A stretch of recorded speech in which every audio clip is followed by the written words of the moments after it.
J.D. Vance's journey from Appalachian roots to controversial vice presidential candidate reflects a dramatic transformation in American politics. Born James Donald Bowman in 1984, his early life was marked by family instability. After his mother's remarriage, his name changed to James David Hamill, an ironic detail given his later stance against identity flexibility. Raised primarily by his grandparents due to his mother's drug addiction, Vance's childhood experiences would later fuel both his best-selling memoir and political narrative. Following undergraduate studies at Ohio State University, Vance served 4 years in the Marines as a reporter, a role that would later create controversy when he criticized others' military service. His trajectory shifted dramatically upon attending Yale Law School, where he formed crucial relationships that would shape his future. Under the mentorship of Amy Chua, known as the Tiger Mom, and forming connections with figures like Vivek Ramaswamy, Vance positioned himself within elite conservative circles. The most significant relationship formed at Yale was with Peter Thiel, the Silicon Valley billionaire who would become Vance's primary financial backer. Thiel, co-founder of PayPal and early Facebook investor, subscribes to an anti-democratic worldview that envisions America run as a collection of CEO-led micro-states. This ideology, part of the New Right movement, combines traditional conservative values with tech industry authoritarianism. Vance's 2016 memoir Hillbilly Elegy catapulted him to national prominence, selling 1.6 million copies. The book presented a complex and often contradictory message, simultaneously criticizing working-class white Americans while employing populist anti-elite rhetoric. Liberal media embraced Vance as an interpreter of white working-class Trump voters, though his later political evolution would dramatically depart from this role. After law school, Vance entered private equity through Thiel's influence, starting his own venture capital firm Naria with Thiel seed funding. The firm invested in controversial platforms like Rumble, a social media site known for hosting far-right content and Russian propaganda. This period marked Vance's deeper integration into the tech-conservative fusion ideology of his mentor.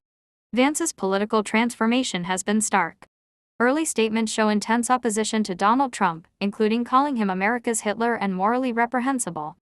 However, by his 2022 Senate campaign, Vance had completely reversed course, embracing MAGA positions and receiving $15 million in support from Thiel. His successful Senate bid, despite campaign mishaps, demonstrated the power of financial backing over personal appeal. His policy positions reflect both traditional conservative views and new right ideology. Despite positioning himself as pro-family, Vance opposed the child tax credit that reduced child poverty by 46%. He advocates for strict abortion restrictions, including in cases of rape and incest, and has suggested implementing interstate travel restrictions reminiscent of the Fugitive Slave Act to prevent abortion access.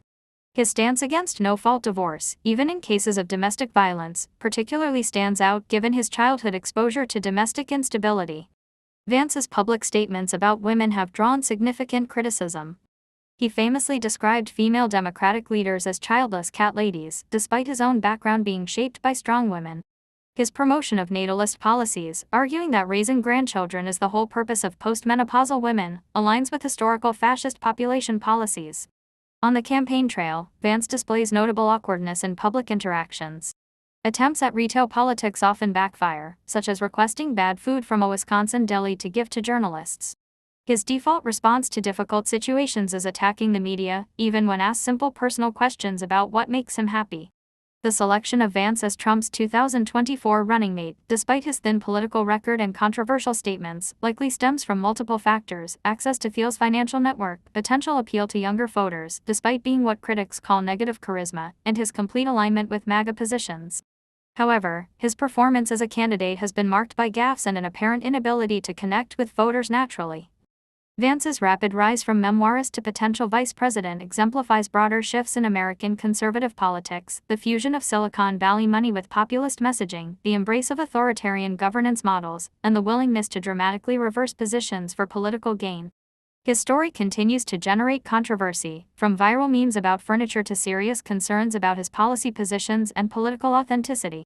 The implications of Vance's ascent extend beyond his individual career. His transformation from critical observer of working-class dynamics to champion of tech-backed authoritarianism reflects larger tensions within American conservatism.